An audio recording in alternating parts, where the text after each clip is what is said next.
Well, hello, fellow Ramblers. It's Richard Worsham here with Janus Motorcycles. And today, we're actually, I don't know if you can see the sign behind me, but it's a state line road.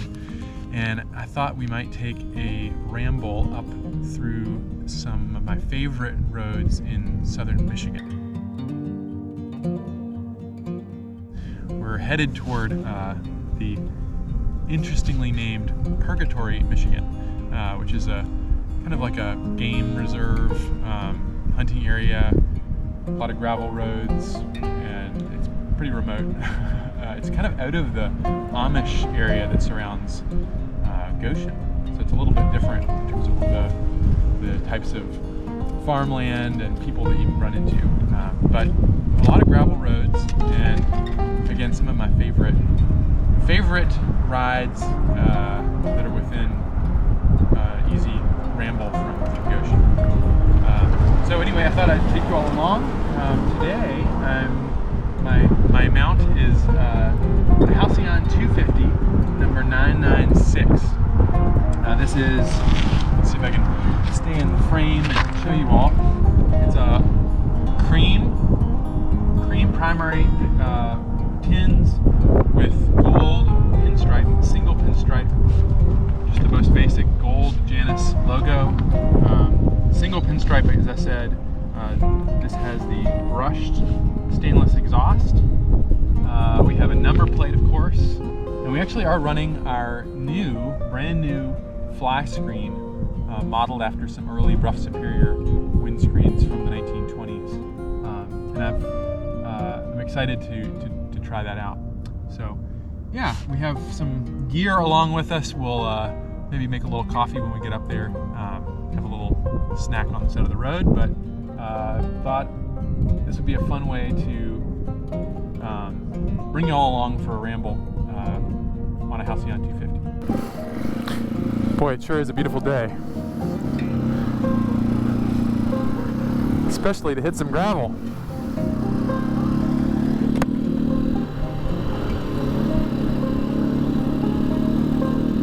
So as I said, we were really just right there on the state line, and we're headed north now, up toward Purgatory, aboard our trusty Halcyon 250 on an absolutely beautiful spring day. What is it? It's now about 12:30, 12:37.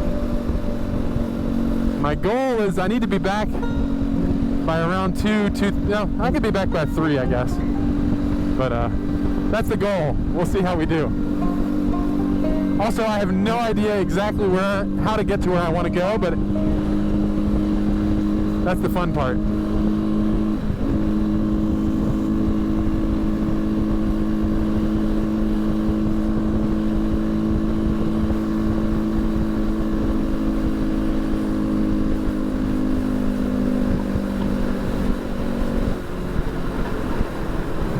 If you hear any rattling, that's my Kelly kettle on the back, strapped on, rattling around a little bit. Pavement ends. Oh, it's really loud now. Maybe serenaded with the Kelly kettle.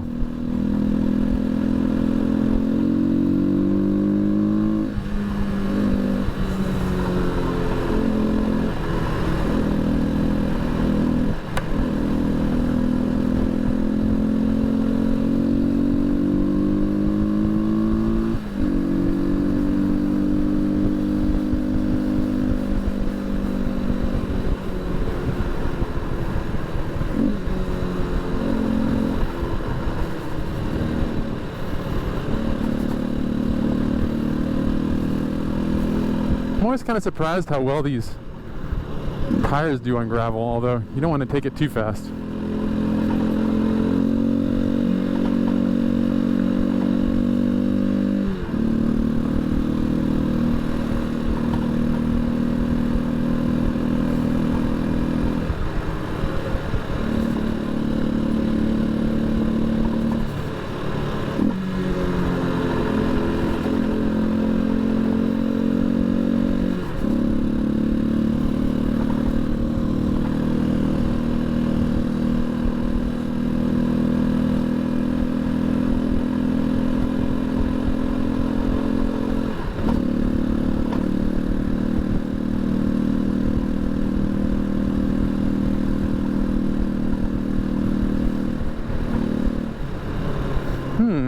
have we here?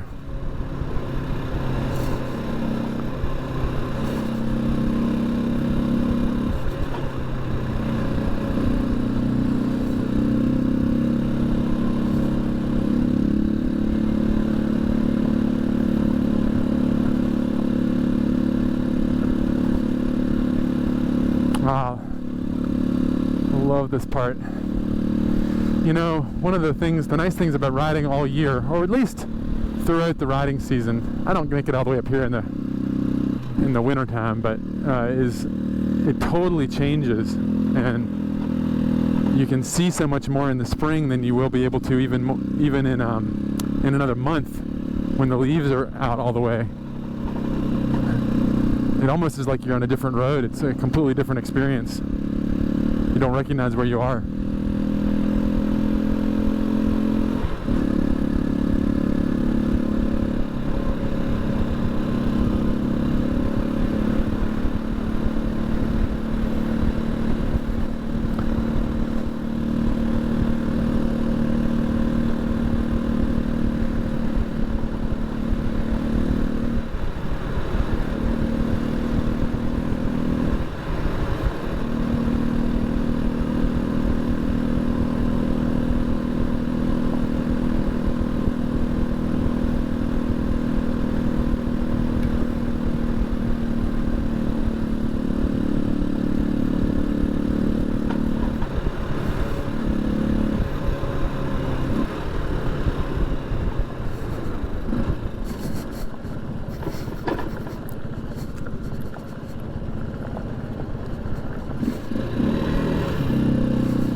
So I actually, on gravel roads like this, I do use a little front brake.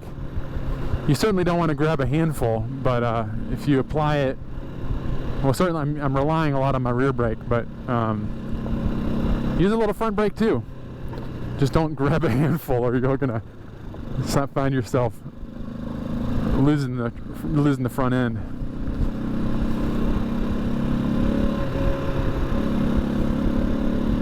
Ah, this is absolutely gorgeous.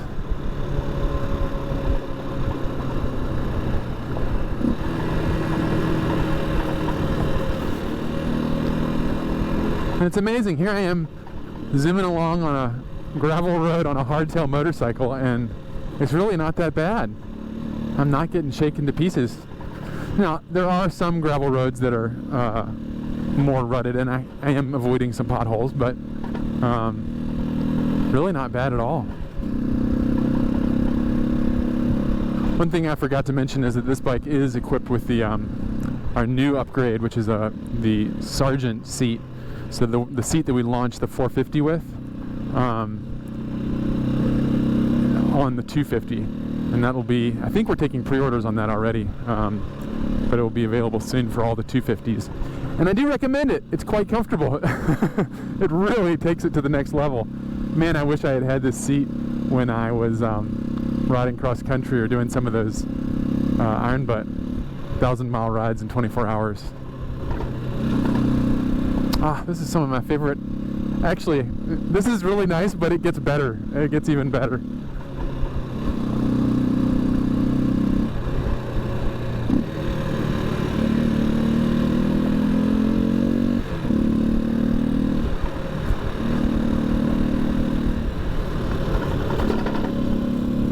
That's a woodpecker, a pileated woodpecker.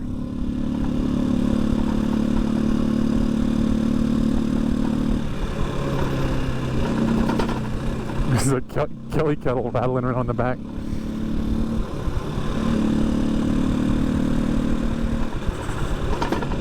A little rattling now is worth it for a nice hot cup of coffee at our destination.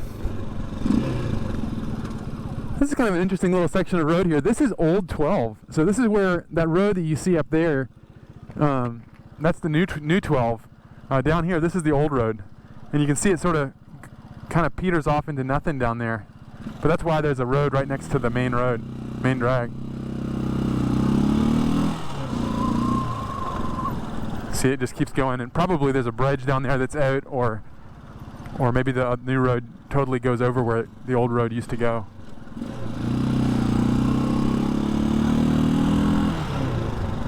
This is Michigan 12.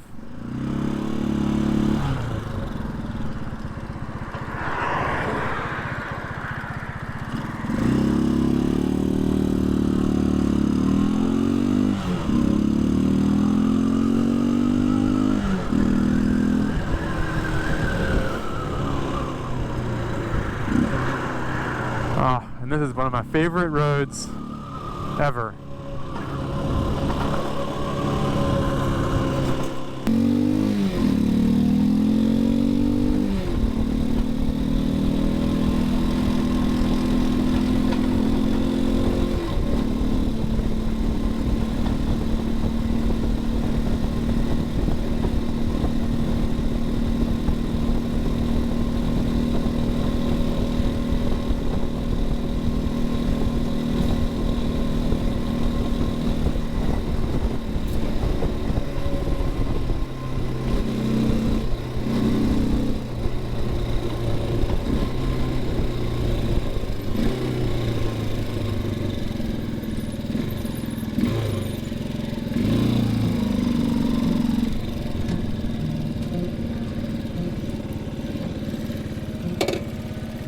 Okay, well, here we are up in Purgatory, Michigan. It's a state game reserve, so you can hunt here, public land.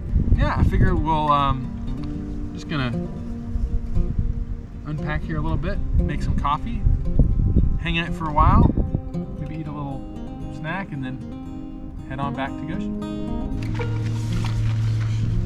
If you haven't heard of a Kelly kettle, we sell them now on the Janus motorcycles at the Rambler's Corner. They're fantastic little kettles made in Ireland, Irish. They're about 100 years old, maybe more, I don't know. And it's a water jacket around a flame box in the middle, so you can light a fire in there and then put water in the outside and it'll boil water. It boils water incredibly fast, just incredibly fast, and it doesn't use any fuel other than just sticks and stuff that you find around anyway. So quite easy to get going.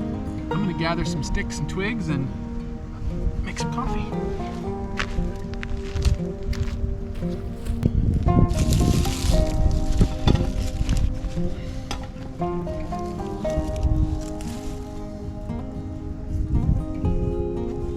This is just a cotton swab.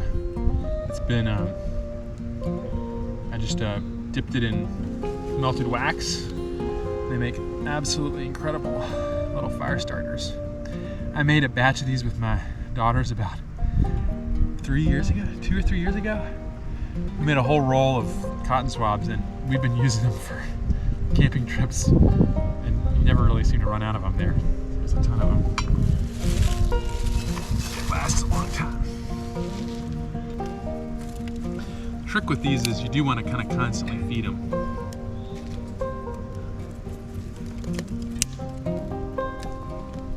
And really small stuff is the best. You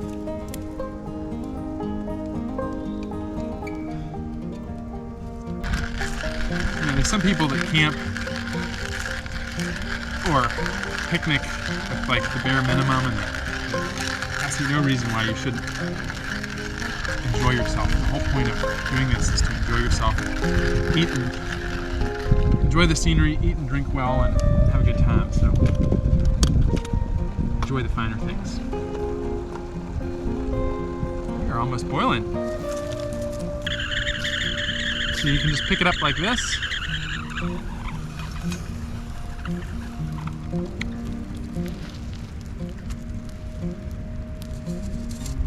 Remove that little stopper whistle.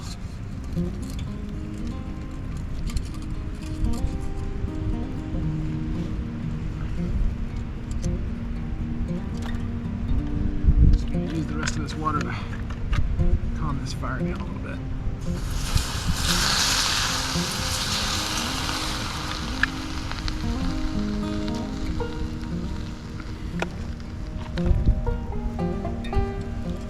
So this is really hot, but you can use it like this with the chain, We'll pour ourselves, make a little pour over coffee.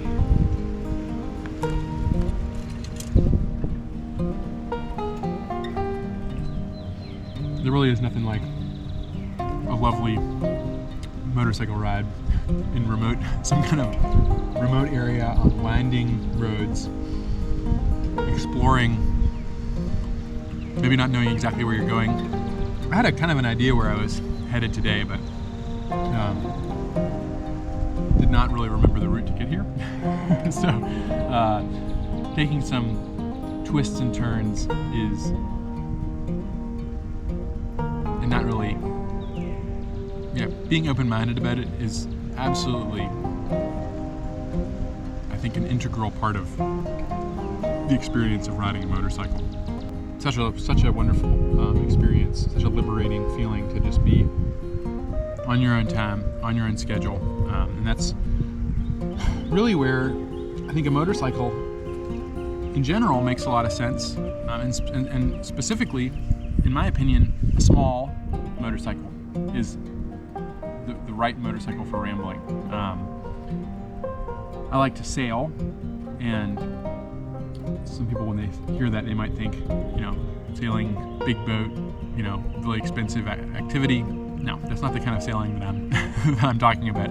I have an old, mine's a 1981 19-foot boat. I paid $500 for it, and spent a lot of time restoring it. But you can spend a lot more money on a small boat too. But what that small boat opens up to you is so much more sailing. A lot of people, when they think about sailing, they want to get a giant yacht, something 30, 40 feet long. They have these big dreams of where they're going to go,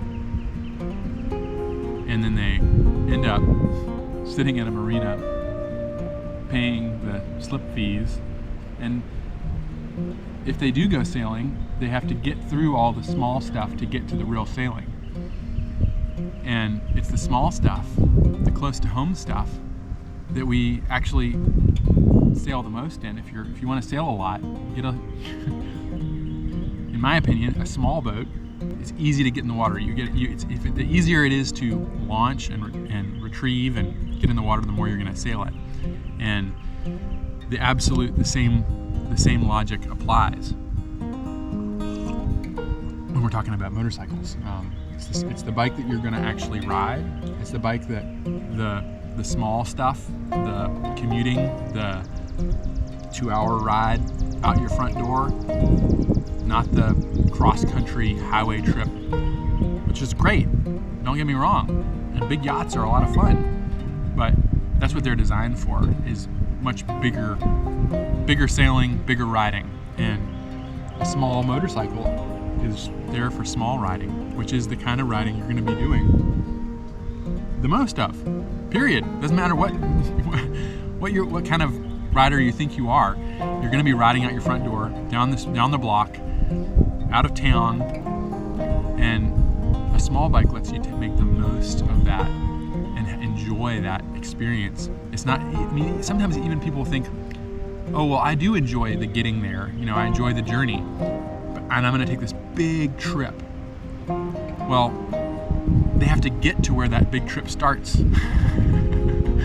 And we can't take but so many of those big trips, typically most of us, on a regular basis. But you can take the half-hour, the 2-hour ride, ramble, after work, on a Friday afternoon, whenever. And that's the time when you can make the most out of your riding and your rambling. So, to me, a small bike like this, on my way up here, I did max out the bike speed, but I didn't have to. 55 mile an hour. Anything over 55 miles an hour I was technically going over the speed limit. And this little machine will easily do 55. And of course on the gravel roads, 35, 25 sometimes if the gravel's really shifty. So just a fantastic machine for this kind of riding.